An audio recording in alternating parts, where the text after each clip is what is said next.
Ассалаумағалейкум, құрметті көрермен. Сонымен футболдан клуб аралық Еурокубок турнирлерінің іріктеу раундтары артта қалды, алда олардың топтық кезеңі. Елімізден қатысқан 4 команданың екеуі, Астана мен Тобыл командалары Еурокубок жарыстарының 4-ші іріктеу, яғни плей-офф раундына шыққан болатын.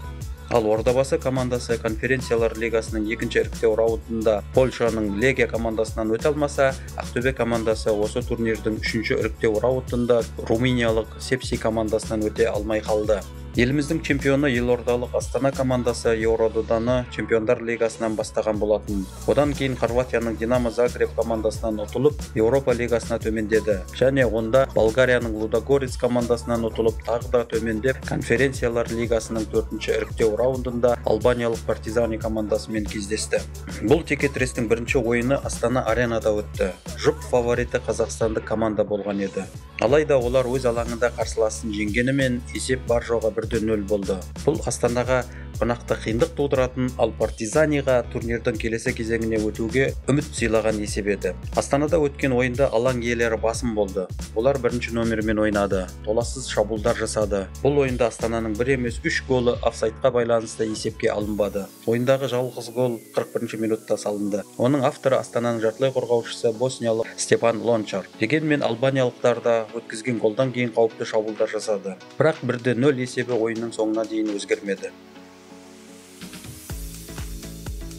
Ал Албаниядағы ойында Партизани белсенді бастады. Шабуылдарының нәтижесін олар ойынның 25-ші минутында көрді. Бұрыштама соққысынан кейін баспен соғып гол салып, олар жалпы есепті теңестірген еді. Қуанышымызға орай қатты сынға алынып жатса да, осы текетіресте өте белсенді болған Астананың хорватиялық ойыншысы Марин Томасов 2-ші тайм басталысымен 46-ші минутта ойындағы есепті 1-1 қылады. Астанада өткен ойында да Томасов 2 гол салған еді, бірақ офсайдқа байланысты олар есептелмеген. Осы ойынның 65-ші минутында Томасов 2-ші голын салуға да сәл қалды. Доп қарсылас команда қақпасының маңдайшасына тиіп кейін қайтқан болатын.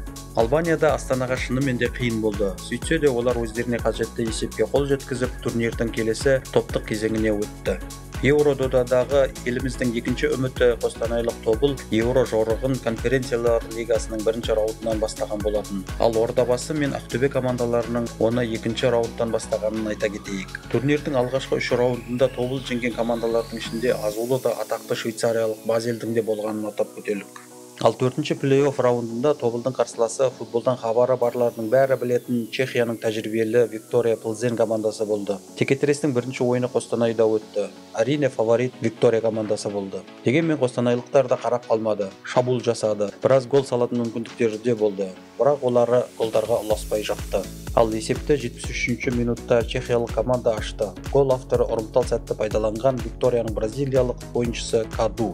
Виктория командасы өз деңгейлерінің жоғарылығын 90-ші минутта да дәлелдеді. Әдемі ашыла біліп әріптесінен бас алған Лукаш Калвах есепті еселеп кетеді.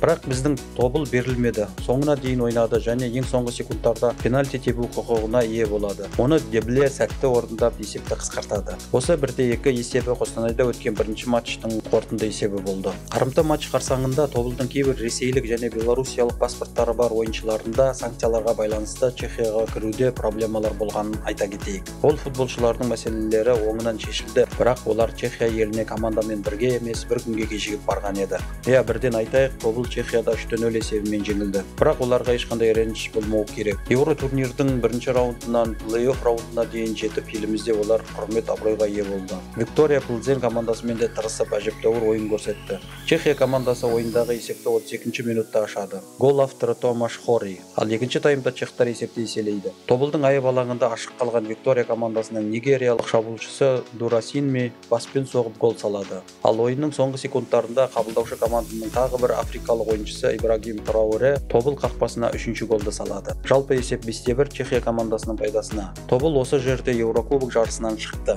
Алда ішкі чемпионаттар ойындары және Ордабасымен болатын Қазақстан кубогының финалы. Тобылға сәттілік тілейміз. Келесі маусымдарда Еурододада биылғыдан да жоғары көрсеткіштерге қол жеткізеді деп сенеміз. 1-ші қыркүйекте Монакода 2023-24 жылғы конференциялар лигасының топтық кезеңінің жеребесі тартылды. Жеребе қорытындысы бойынша Астана командасы С тобына түсті. Және оның қарсыластары тағы да хорватиялық Динамо Загреб командасы, Тобылды жарыстан шығарған Чехияның Виктория Плзен командасы және Косово елінің Балкани командасы.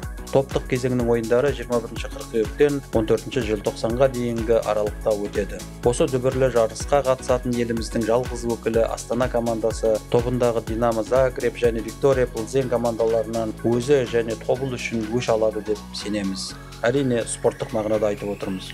Осымен Еврокубок турнирлеріндегі қазақстандық командалардың ойындарына шолуымыз аяқталды. Бізді қарағандарыңыз үшін көп рахмет. Каналымызға жазылыңыздар, лайк басыңыздар және келесі кездескенше сау болыңыздар.